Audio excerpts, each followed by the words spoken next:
Welcome to Mukta's cooking. আজকে আমি আপনাদের জন্য নিয়ে এসেছি আলু ঘাটি। আমি 1.5 কেজি গরুর গোশ নিয়েছি। তেজপাতা, বড় এলাচ, লং, দারচিনি, ছোট এলাচ দেব। পেঁয়াজ দেব,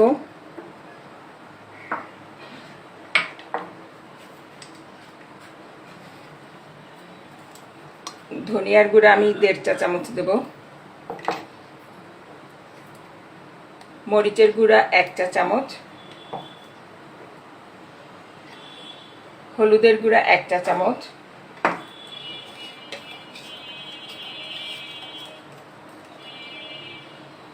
লবণ 1 চা চামচ, আদা বাটা, রসুন বাটা। আদা বাটা 1 টেবিল চামচ নিয়েছি, রসুন বাটা 1 টেবিল চামচ নিয়েছি। এবার 1 কাপ পানি দিয়ে ভালো করে মিক্সড করে নিয়ে আমি প্রেসার কুকারে 5টা হুইসেল দেব।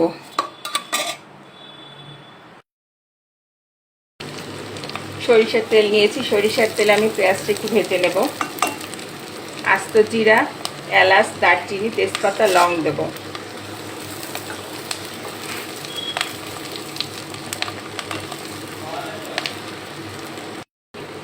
এক চা চামচ আদা বাটা, 1 চা চামচ রসুন বাটা দেব, দিয়ে একটু ভেজে নেব।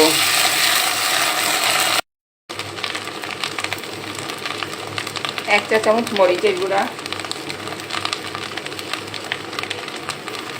1 চা চামচ হলুদের গুঁড়া, 1 চা চামচ ধনিয়ার গুঁড়া, 1 চা চামচ লবণ দেব। এবার সিদ্ধ করে রাখা আলু দিয়ে দেব।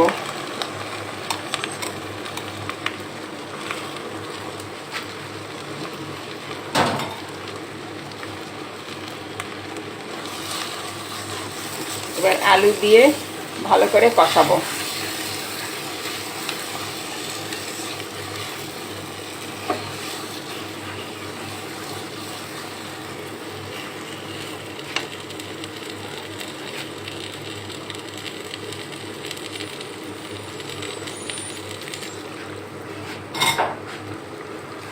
মাঝে মাঝে পানি দিয়ে আমি আলুটা কষাবো।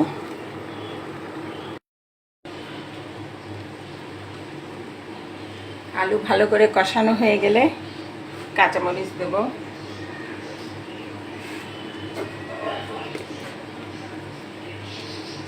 এক চা চামচ ভাজা জিরার গুঁড়া,